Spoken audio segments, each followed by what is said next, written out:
Jenkins. I'm Managing Director of UK Packaging Innovation Consultancy, ThePackHub. We work with brands, retailers and packaging suppliers across the piece. So what I'm going to talk about over the next 20 minutes and also within that time include some time for any questions. 90 seconds on ThePackHub.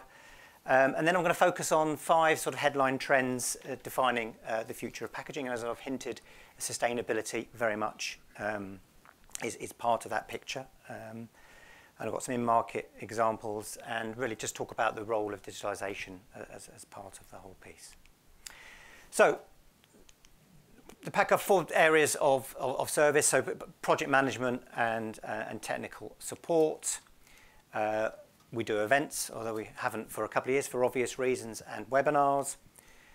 We publish reports. The most recent one has been on global packaging trends, but we've done other reports on reusable and refillable packaging and things like that. And our last service area really is our innovation zone packaging database. So this is a global insight into the world of packaging and the trends. Searchable, easy to use. It's now actually over 5,300 packaging innovations. It's almost as if I took a slide from a previous presentation there and forgot to change it. 20 new innovations every week, and a great way to keep up to speed and get inspired. So lots of brands and retailers and suppliers are now members of that network. And what that sort of facility allows us to do is really understand what's going on in the market. So we are forensically scouring the market every day, looking for new innovations that we can put into our database. So I'm going to give you a bit of a global packaging update, focusing on 5 packaging trends. As I mentioned, we recently published a global packaging trends compendium. So that focused on 9 global packaging trend areas. I mentioned about sustainability, and so for a bit of context, I think we need to take a step back. And I'm fortunate I've had 2 excellent presentations ahead of me to really warm you up and get you into the sense that sustainability is very much at the forefront of packaging innovation and packaging innovation change. If we'd had a conversation with a new client 3 years ago about a new packaging innovation project, they might have said to us, or they would have said to us, okay, we want to achieve shelf standout. We want to wow consumers as they walk down the supermarket shelf. We want the brand to be resealable. We want it to be useful for on the go. And we would say to them, so what about sustainability options or considerations? Oh yeah, it needs to be sustainable. Now we have that conversation, and it's like I need to develop a new sustainable packaging innovation that might also feature some of the examples I gave you earlier. And James said that they are now rejecting any new innovation that isn't recyclable. So if you think about things like a spouted pouch for baby food, that's often made of a multi-material. Going by James's new rules, that would not be allowed to be listed in the current guise. So sustainability is very much of paramount importance. We've got a couple of UK focused. We've got a couple of sort of big things that have been happening over the last few years. We've got the Plastic Pact, which Tesco are part of, and all but one retailer and the vast majority of brands and a lot of suppliers are part of. And they have a mandate, a commitment, a public declaration to deliver 100% recyclable, reusable or compostable packaging by 2025. And that's all part of an agreement that they're all working very hard towards. That's why you would have seen some of the examples that James mentioned in terms of reusable and recyclable. Tesco, as has already been explained, don't buy in for very good reasons the compostable route, because we don't have the infrastructure and all sorts of reasons that James explained. But what that means is that everyone is working towards this 2025 goal of 100% recyclable, reusable and also compostable where that's also being considered. We've also got things like the UK Plastic Pact, which comes into effect the UK Plastic Tax, which comes into effect April next year, and that requires that there'll be basically a charge on anything any plastic that has a 30%, less than 30% recycled content. So again, that is encouraging lots of suppliers, lots of operators to ensure that they've got at least 30% recycled content in their plastic packaging. And I think the other sort of context before I go on and talk about some of the trend areas is the whole view of plastic. So we had David Attenborough's groundbreaking Blue Planet program, which I think was 4 years ago, November 2017 that came out. So since then, really, that was sort of day one or day zero of the changes that we're seeing. Plastic became the bad boy in the plastic world, in the packaging world, and that led to a sort of a groundswell of change and activities, including the things I've mentioned before about the Plastic Pact and things like that. So what we've seen over the last 3 or 4 years is lots of activity.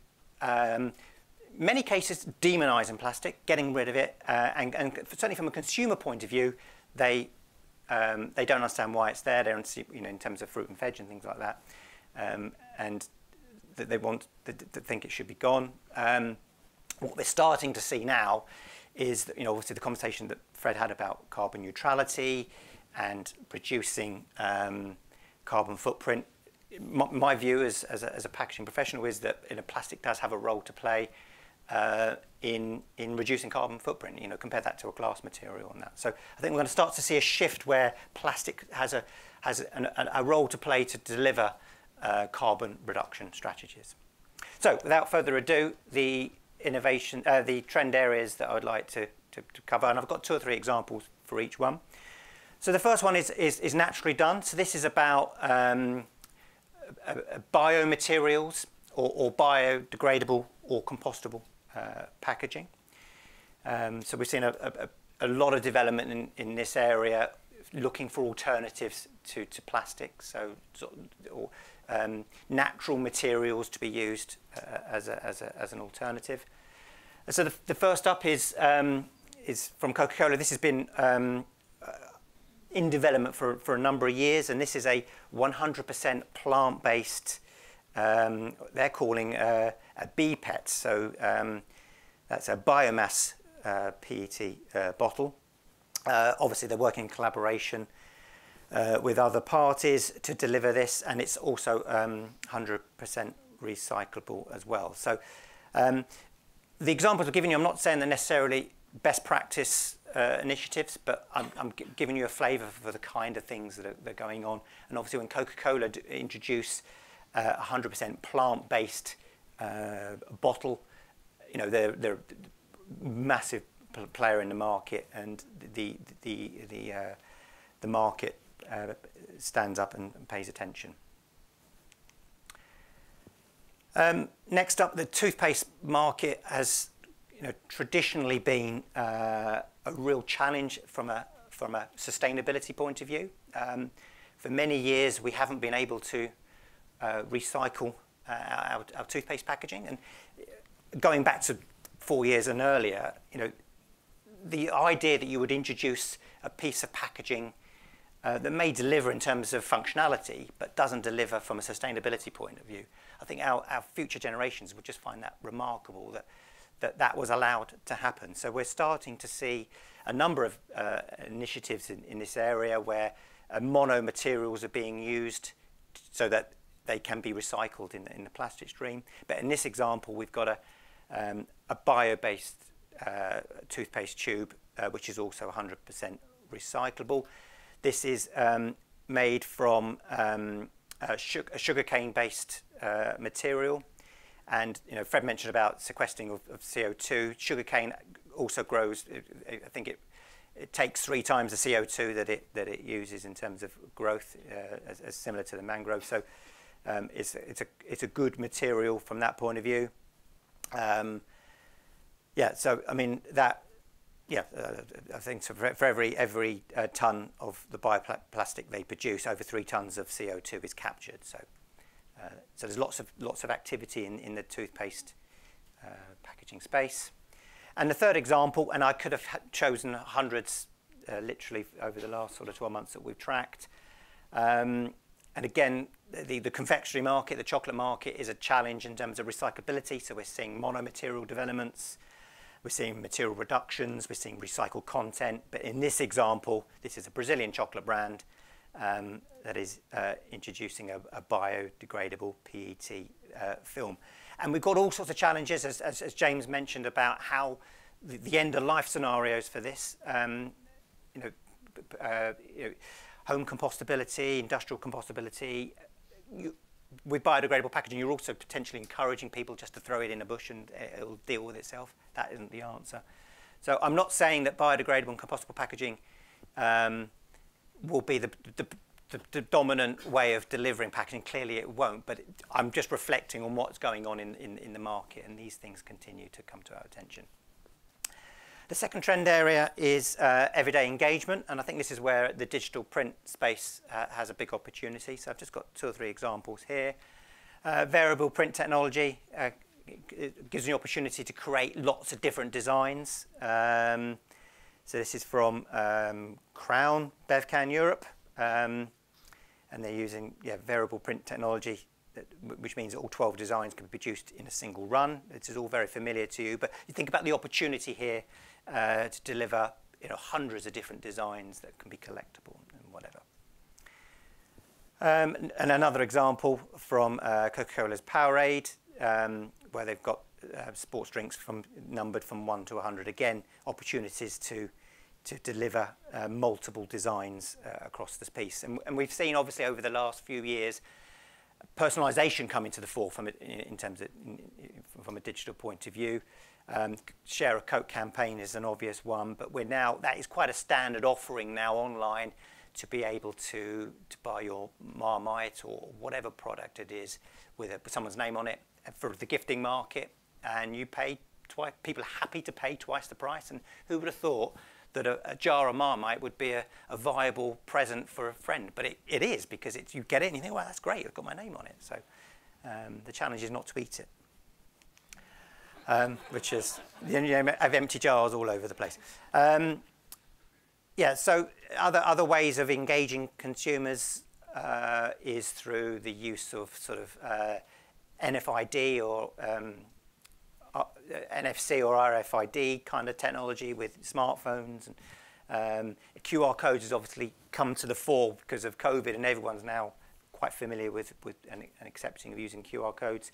And there's other technologies coming on. So I've just picked one that is a fingerprint scannable code that has a unique code for each particular bottle that's, in this case, that is delivered. So rather than having a standard QR code that is the same, this is has the opportunity of every single code is different.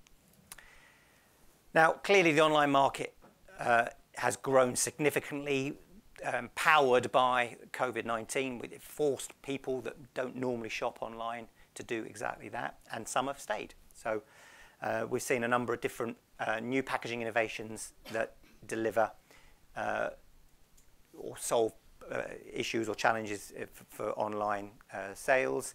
Again, the digital packaging market has a big role to play here, because opportunities to as I mentioned before, for personalisation and things like that. So I've just got 2 or 3 examples of packaging that has been created to help the e-commerce channel. So this is a bottle cap that has been designed to not leak in transit, because I think we've possibly all bought stuff online, and then you get it and there's a gloop of expensive product at the bottom of the box or pack.